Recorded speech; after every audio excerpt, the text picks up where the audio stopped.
So some women are built for intensity, but they're never actually taught infrastructure to support that. So that's the gap where the collapse actually lives. So if you think about a high performance engine, something that's built for speed, built for high output, designed to operate at a level that ordinary engines just can't reach, when it runs well, it's extraordinary. Power, precision, capacity to sustain effort that would break a lesser system. But if you run that engine at full capacity without the right cooling systems, the right maintenance, the right infrastructure, then it doesn't perform better.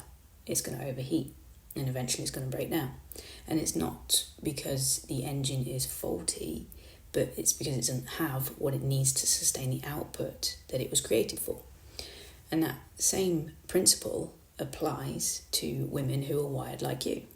You're built for intensity, for high output, for the kind of deep, demanding engagement with your work and your life that most people around you just don't operate at and don't really understand. That intensity is the source of everything that is exceptional about you, is the reason why you can perform so well.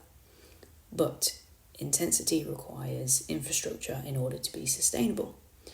And most women who are wired that way are never taught what infrastructure looks like and why it matters or how to build it for themselves. So they just do what comes naturally, which is to continue pushing. And then you start to compensate and you develop sophisticated strategies for maintaining functionality, even though you have diminishing resources. You get very good at appearing to be fine when the system is running well below where it should be. And for a while it works. But there's a point, and every high intensity nervous system reaches it eventually, where these compensation strategies stop being sufficient, where the gap between the output that's demanded and the resources available just become too large for you to bridge through effort alone. And then that's what people would refer to as burnout. It's not a personality problem or a flaw or something that's wrong with your discipline, your motivation, everything like that. It's just the fact that there's a gap between how intense you are and what resources you have.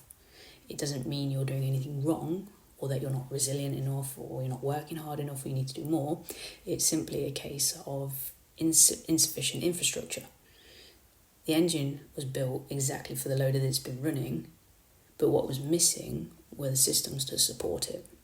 So the solution isn't to do less or to become less intense.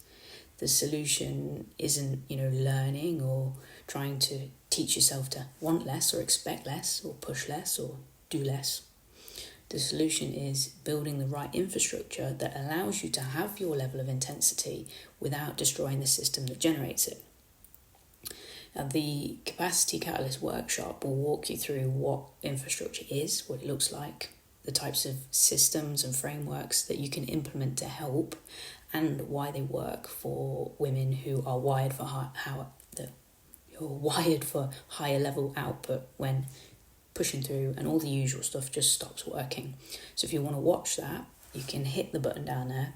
You don't need to put your email in, nothing like that. It's 100% free. Go ahead and watch that and it should give you some ideas of what you can do now to help with this. Then in the next video, I'm going to explain why some women are operating in two states, what I call the fire and the fade, and why understanding those states is going to be a starting point for everything that you do.